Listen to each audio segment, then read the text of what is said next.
America ने एक बार फिर से ईरान पर एक बड़ा हमला किया है और वो भी ऐसे समय में किया है जब इन दोनों देशों के बीच युद्ध को रोकने की बातचीत चल रही थी।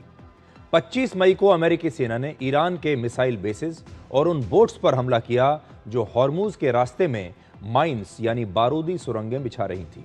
ये हमले ईरान के एक बड़े शहर बंदर अब्बास के आसपास किए गए हैं जो ईरान की नौसेना का एक बड़ा बेस है। अमेरिका के मुताबिक ईरान के इन मिसाइल बेसिस से ओमान की खाड़ी और अरब सागर में मौजूद अमेरिका के युद्धपोत और फाइटर जेट्स को खतरा था और अमेरिका ने ये सारे हमले सेल्फ डिफेंस यानी अपने सैनिकों और जहाज़ों की सुरक्षा के लिए किए हैं। इस इलाके में अमेरिका की नौसेना के 2 एयरक्राफ्ट कैरियर्स और लगभग 24 वॉरशिप्स तैनात हैं और इन्हीं जहाज़ों की मदद से अमेरिका ईरान की नाकेबंदी इस समय कर रहा है। हॉर्मूज की नाकेबंदी भी इसी से हो रही है। अमेरिका के हमलों का जवाब ईरान ने भी दिया और ईरान की रेवोल्यूशनरी गार्ड कोर का यह दावा है कि आज उसने अमेरिका के एक MQ-9 रीपर ड्रोन को मार गिराया है। और ये जो MQ-9 रीपर ड्रोन होता है, आप समझिए ये भी एक फाइटर जेट की तरह ही होता है और इसकी कीमत लगभग 350 करोड़ रुपए है।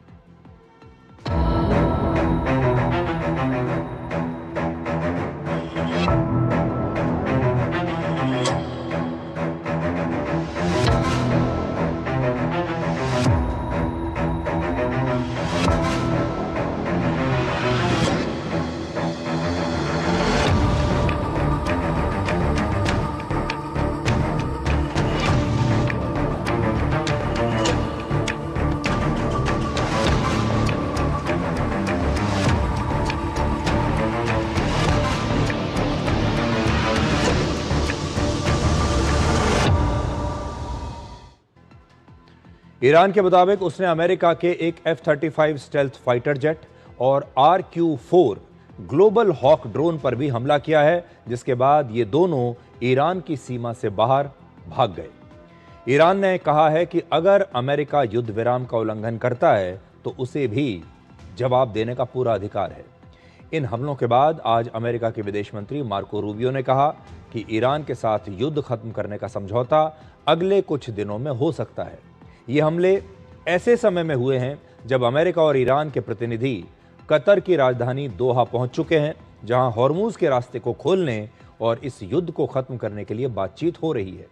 इसका मतलब है कि एक तरफ युद्ध खत्म करने के लिए ये बातचीत दोहा में हो रही है और दूसरी तरफ अमेरिका और ईरान एक दूसरे पर लगातार हमले भी कर रहे हैं। ये हमले शुरू हो गए हैं। 8 अप्रैल से अमेरिका और ईरान के बीच ये युद्ध विराम लागू था और इस युद्ध विराम के दौरान भी दोनों देशों के बीच लगातार छोटे मोटे संघर्ष होते रहे, लेकिन ये जो हमला है ये पिछले 47 दिनों का सबसे बड़ा हमला है और इसीलिए हमने कहा कि इस हमले बातचीत बिगड़ भी सकती है। आपको याद होगा, अमेरिका के राष्ट्रपति डोनाल्ड ट्रंप लगातार ये दावा करते आ रहे हैं कि अमेरिका की सेना ने ईरान को बहुत नुकसान पहुंचाया है और ईरान की नौसेना के लगभग सभी युद्धपोत उन्होंने डुबो दिए हैं। वो लगातार ये कहते आए हैं कि ईरान में अब नष्ट करने के लिए कुछ नहीं बचा। हमने उनकी एयरफोर्स को खत्म कर दिया, हमने उनकी नेवी को खत्म कर दिया और अब ईरान के पास कुछ बचा ही नहीं है। लेकिन इसी महीने की शुरुआत में अमेरिका की खुफिया एजेंसियों ने एक नई रिपोर्ट जारी की है और इसके मुताबिक ईरान उतना कमजोर नहीं हुआ है जितना दावा किया गया।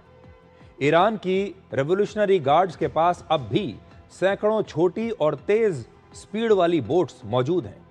इनसे हॉर्मूज के रास्ते में समुद्री माइंस अब भी बिछाई जा सकती हैं और हो सकता है कि बिछाई जा रही हों।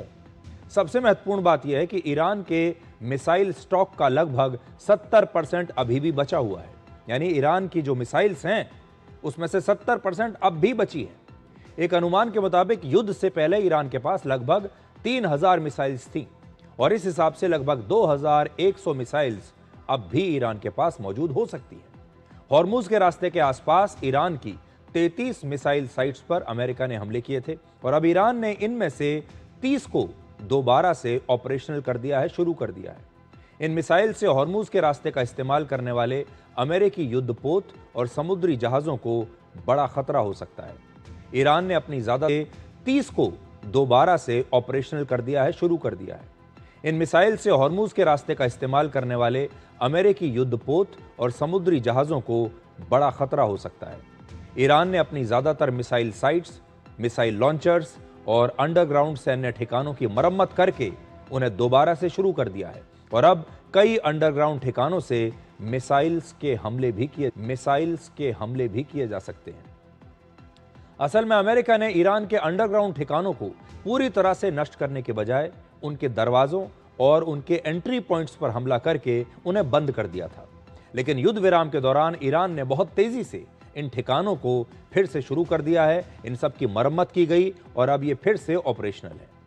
ईरान के राष्ट्रपति के मुताबिक उनकी सेना और हथियारों ने अमेरिका को चौंका दिया और ईरान के पास ऐसी टेक्नोलॉजी है जिससे वो अमेरिका के स्टेल्थ फाइटर जेट्स पर भी हमला कर सकता है और ये ईरान ने एक बहुत बड़ा दावा किया है।